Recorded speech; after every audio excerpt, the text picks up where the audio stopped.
Okay, but I keep hearing on the radio that we are justified without works. Now, is that true? Justified apart from works? Yes. We are not justified based on anything that we do or prepare ourselves to do. In Romans 9 it says it's not of him who wills or him who runs, but of God who shows mercy. So God doesn't save us because of good works. He doesn't save us because we sang in the choir. Doesn't save us because we were in the Boy Scouts. Doesn't save us because of our boyish good looks. None of that. So the people are saved. When people are saved, it's because of the righteousness of Jesus Christ being given to them as a gift, plus nothing. So I can lose my justification? No. If God, whatever God gives, God gives. So if someone is one of the elect, you may have picked up on the radio that you're asking questions of a Calvinistic pastor.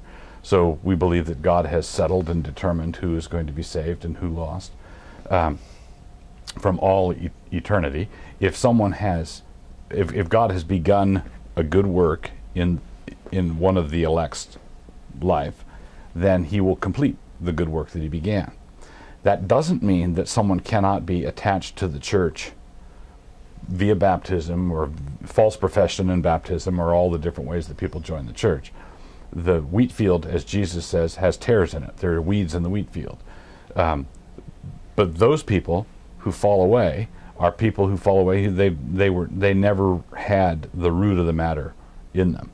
If someone is truly converted by God, one of the elect, then they're going to persevere to the end. Well, the next question I was going to ask was, if I could lose my justification, then how do I get it back if I lose it? But I guess what you're saying is that that's not an option. Right. You can't. It's not possible for one of the elect to lose their justification. The justification is that declaration that God makes over a person at the point where they're converted. If someone's decretally elect, to use confessional language, if someone's decretally elect and God justifies them in that decretal, that forensic declaration, that's not possible to lose, and so since you can't lose it, it's useless to talk about getting it back. If somebody is a false professor, if they come into the church, they don't have the root of the matter in them, they're not truly converted, are they part of the bride? Do they participate in a covenantal, general way in the blessings that are there in the body? Yes, and I would use the language that the Westminster Confession uses. Unconverted people in the visible church share in the common operations of the Spirit. So there's some measure of blessing for them there, but it's not final blessing. It's not a blessing that can't be lost. It doesn't do them any good in the end. So it's the common operations of the Spirit. The kind of efficacious justification, no, you can't lose it, and therefore can't get it back.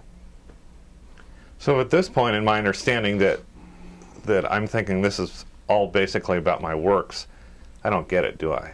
Right. If you think it's about your works, then you don't get it. And, if I might add, you're not the only one who doesn't get it. So can I have any assurance that I will be in heaven? Since many Christians don't get to heaven, how do I know I'm not one of them? Okay, well, many professing Christians don't get to heaven. Many covenantal Christians don't get to heaven. But in 1 John 5:13, John writes, I write this to you so that you may know that you have eternal life. So knowledge of salvation, knowledge and assurance of justification, salvation, is available and proclaimed through the gospel, through the various means that God has of presenting the gospel to his people. And so that's to be considered the norm.